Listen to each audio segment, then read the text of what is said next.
The flying castle of Uso Master is attacked by UFO. The only way to Uso Master, the Master of Uso, to get out is to make a trip back in time to a 3615 Uso. Mon beau château volant se fait attaquer par des ovnis et je risque donc de périr. Dorian, prépare la machine à voyager dans le temps. Oui, maître. C'est parti. On y va, Dorian. Oui, maître.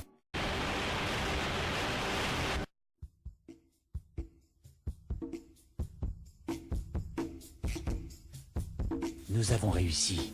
Nous sommes dans mon ancien appartement et nous avons que 3 jours pour faire le 3615 Usul, sinon la lune va détruire Termina-sur-Seine. Ça me rend si nostalgique cet appartement. Dépêchons-nous, Dorian. Oui, maître. Tout est prêt, maître. Très bien, commençons. 3, 2, 1, action. Aujourd'hui, c'est dimanche comme chaque dimanche, et comme vous venez de le voir, on va parler des ovnis dans les jeux vidéo.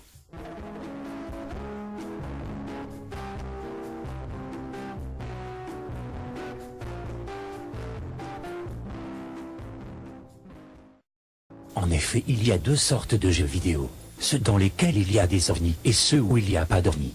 Les premiers sont les jeux contenant des phases de gameplay à bord d'un ovni et les seconds sont les jeux n'ayant pas de phase de gameplay à bord d'un ovni. Dans le monde du jeu vidéo, les jeux d'ovnis se font rares. Prenons exemple du seul et unique jeu d'ovni du monde, The Flying OVNI and the Great Tentacle. Sorti le 17 novembre 1971 sur Wii U, édité et développé par Ubisoft Japan, ce jeu avait pour but de financer la construction de 5 bombes nucléaires, mais les ventes du jeu furent un échec commercial et tous les exemplaires du jeu vendus furent fondus pour servir de matériaux pour la fabrication de télévisions. Ce jeu vous plonge dans une lutte sans merci contre The Great Tentacle que vous devez éliminer grâce à votre ovni, accompagné d'un gameplay médiocre et de la fin du jeu qui frise, donc il est impossible de finir le jeu. Pour la petite anecdote, ce jeu est le plus mauvais jeu du monde, après Click le Clown et E.T. sur Atari 2600.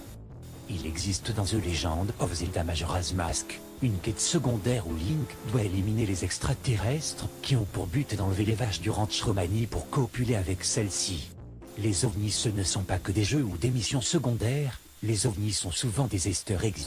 Tout le monde se souvient de l'ovni de Super Mario Bros qui tue Mario quand vous n'avez pas fini un niveau à temps.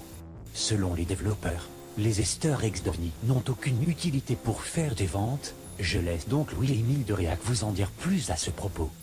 Les easter eggs, ça sert à rien. C'est pas parce qu'il y a un secret caché dans un jeu qu'il va se vendre par millions. L'adolescent de 16 ans, lui, il veut des FPS multijoueurs et des jeux de foot. Les développeurs délaissent de plus en plus les easter eggs. Attendons les futurs jeux pour espérer revoir des easter eggs d'ovnis ou plein d'autres choses. Étant donné que je ne connais pas de citation sur les ovnis, je vais en citer une au hasard. Ceux qui n'ont pas de cœur dans ce monde sont tellement nombreux que le peu d'êtres humains ayant une réelle bonté devraient être chéris comme les plus grands trésors connus sur cette terre, auteur inconnu.